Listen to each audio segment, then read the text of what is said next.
আপনাদের সামনে একটি ঐতিহাসিক মহানরকম অপেক্ষা করছে, যেখানে আমরা একটি শক্তিশালী বাংলাদেশ রাষ্ট্র দক্ষিণ এশিয়াতে এবং বিশ্ব মঞ্চে জন্ম দিতে পারবো।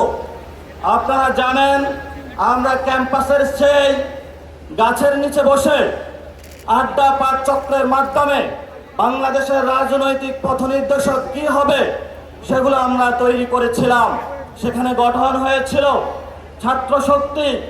আজকে এই ছাত্র শক্তির কারণেই ফ্যাসিবাদী শক্তি বাংলাদেশে যে গত 53 বছরে জেগে বসেছিল, বাংলাদেশের আপামর জনতা, রাজনৈতিক দল, সকল পক্ষ গোষ্ঠীকে নিয়ে একটি সফল ঐতিহাসিক গণ অভ্যুত্থানকে নেতৃত্ব দিয়েছিল। আজকে এখানে উপস্থিত আছেন সেই ছাত্র শক্তির সভাপতি, আমাদের বর্তমান জাতীয় নাগরিক পার্টির সংগ্রামী সাধারণ সম্পাদক এবং সদস্য সচিব হিসাবে যিনি অ্যাক্টিং দায়িত্ব পালন করছেন, জনাব আক্তার হোসেন। আজকে আমরা আবার একটি ঐতিহাসিক মোমেন্টে উপস্থিত হয়েছি। সে আমাদের যুব সংগঠন গঠনকল্পে, যার নামও আমরা দিয়েছি জাতীয় যুব শক্তি। আমরা ফ্যাসিবাদী ব্যবস্থার বিলোপ করতে সক্ষম এখনো হইনি। এই লড়াইটা চলমান থাকবে।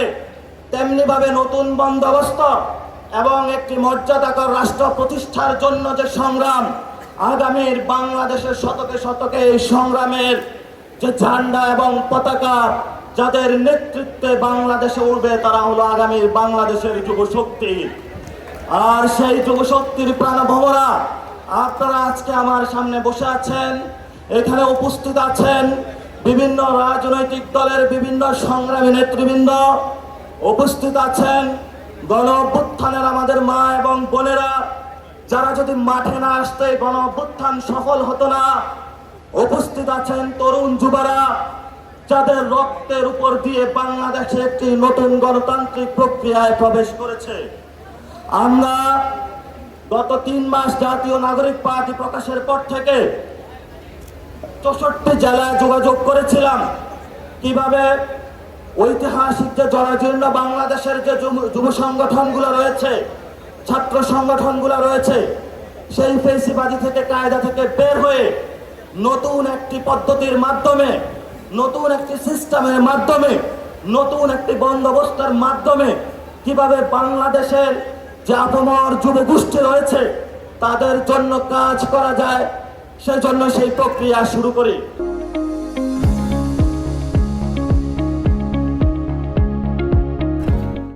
আমরা 64 জেলায় ভ্রমণ করেছিলাম, 64 জেলায় কথা বলেছিলাম, আমরা 64 জেলায় ইন্টারভিউ নিয়েছিলাম।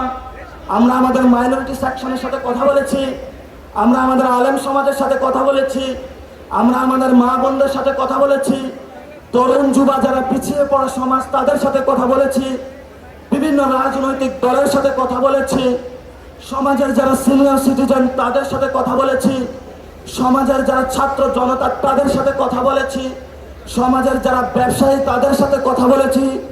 সকলের ঐক্যবদ্ধ মিলনে আমরা আপনাদের সামনে আজকে এই প্রোগ্রামে উপস্থিত হয়েছি।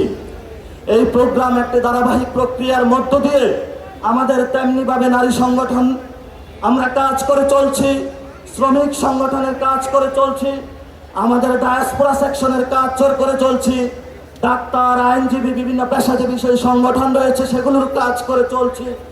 একটির পর একটি সেই গণ অভ্যুত্থানের অগ্নুৎপাত থেকে উৎপাদিত শক্তি হিসাবে আপনাদের সামনে ইনশাআল্লাহ দিনে দিনে বাংলাদেশে উদ্ভাসিত হবে।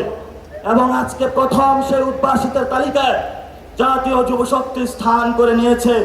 এই জন্য সবাই করতালে হাত তালে দিয়ে আমরা আমাদেরকে অভিনন্দন জানাই। কথা বেশি নয়, আজকে আমাদের জগন্নাথের ভাইয়েরা 4 দিন ধরে রাস্তায় বসে রয়েছে, আমাদেরও মন কাঁদে।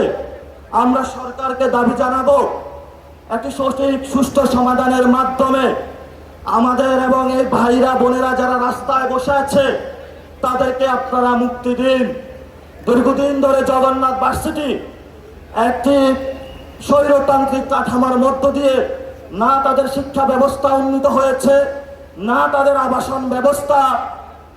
বর্তমানে যে বাংলাদেশের বিভিন্ন কলেজগুলো রয়েছে সেগুলোকে জগন্নাথ ভার্সিটি থেকে অনেকাংশ উন্নীত করা হয়েছে, কিন্তু জগন্নাথ ভার্সিটি তাদের যে ঐতিহাসিক যে লজিক্যাল দাবি, আমরা সেটাকে সমর্থন করি এবং আমরা সরকারকে দাবি জানাচ্ছি যে আপনারা দ্রুত গতিতে এই সমস্যার সমাধান করুন, না হলে ছাত্র জনতার দাবির মুখে আপনাদের কি হবে সেই সিকিউরিটি আমরা দিতে পারি না। আজকে ঢাকা শহরে আমাদের মা বোনদের আরেকটি ঐতিহাসিক জমায়েত হচ্ছে, আমরা তাদের প্রতি সংহতি প্রকাশ করছি, কারণ আমাদের মা বোনদের যে ঐতিহাসিক দায় এবং দরদ রয়েছে বাংলাদেশের প্রতি, তা আমরা অস্বীকার করতে পারবো না। ঐতিহাসিক সেই গণ অভ্যুত্থানের মাসে আমারও একটি সন্তান হয়েছিল। আমি বুঝি একজন নারী কিসের মধ্য দিয়ে যেতে হয়। এই বাংলাদেশ রাষ্ট্রে তাদেরকে যদি আমরা এগিয়ে নিয়ে যেতে না পারি, তাহলে ভবিষ্যৎ বাংলাদেশের কোনো আশা আমরা দেখতে পারি না। আমাদের যারা ইসলামিক ভাইরা রয়েছেন, গত 53 বছরে ইসলাম বলে ওয়ার অ্যান্ড টেররের কথা বলে তাদের উপরে অমানবিক অত্যাচার চালানো হয়েছে। গত 53 বছরে এই বাংলাদেশে দাড়ি টুপি পরার কারণে, টাকনুর উপরে প্যান্ট পরার কারণে এই ছাত্রলীগ, যুবলীগ, আওয়ামী লীগ, এই পল্টন ময়দান থেকে শুরু করে বাংলাদেশের প্রতিটি আনাচে কানাচে কুকুরের মতো বিভিন্ন জায়গায় মানুষকে পিটিয়েছিল। আমরা 24-এ আমাদের আলেম ভাইরা আমাদের সামনে অংশগ্রহণ করেছিল, তারা সাপ্লাই নিগৃহীত হয়েছিল, বাইতুল মুকাররম মসজিদে হামলা হয়েছিল, বিভিন্ন জায়গায় তাদের দাড়ি ধরে প্রাণ দিয়েছিল। এই ছাত্র যুব ভাইরা যখন রাজপথে নেমে এসেছিল, আলেম ভাইরা কাঁধে কাঁধ মিলিয়ে একসাথে নেমে এসেছিল। আমরা একটি স্বৈরতান্ত্রিক কাঠামো থেকে মুক্তি পেয়েছি, কিন্তু ভবিষ্যৎ পথযাত্রায় আমাদের সেই মর্যাদাকর একটি বাংলাদেশ প্রতিষ্ঠায় আলেম ভাইদের অবদান ছিল। আলেমদের অবদান 47-এ ছিল, আলেমদের অবদান মুক্তিযুদ্ধে ছিল, আলেমদের অবদান 75 পরবর্তী ছিল, আলেমদের অবদান 90-তে ছিল, আলেমদের অবদানে 24-ও ছিল। আগামীর বাংলাদেশ যতদিন থাকবে ততদিন এই বাংলাদেশের একটি ব্যাকবন হিসাবে আলেম সমাজও কাজ করে যাবে ইনশাআল্লাহ।